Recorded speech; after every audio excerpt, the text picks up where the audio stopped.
At the moment, we are in Top Hill in the northern part of Kabul city, where there is Mir Khan, who is left behind by the US SIV process and has been working as a guard in one of the US embassy related military companies. So we will be having chats and listen to his story. Assalamu alaikum. Mir Khan خوب هستی؟ صحت خوب است؟ بفرمایید بریم.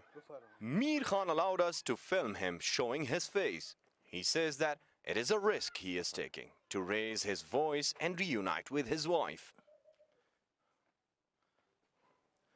So this is where he lives, a house of Mir Khan, where there was once he was living with his wife, and he says he was really happy with life, yet it's totally empty, and he is living all alone here with fear and also concerns that what if the Taliban find and target him. Khan was working as a security guard in Camp Eagles, a United States military base in Kabul, so believes he qualifies for the U.S. Special Immigrant Visa Program.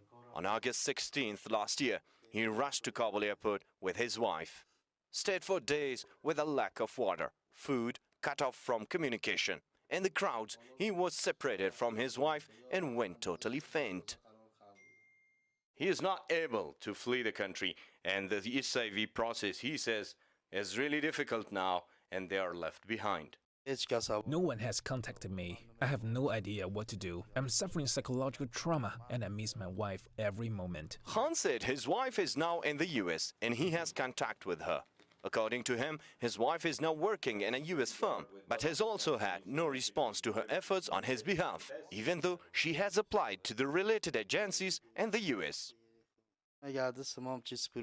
She says she also cannot do anything. She just gives me hope, telling me I will get there one day. She says the US will help me. We both cry when talking on the phone and then become calm.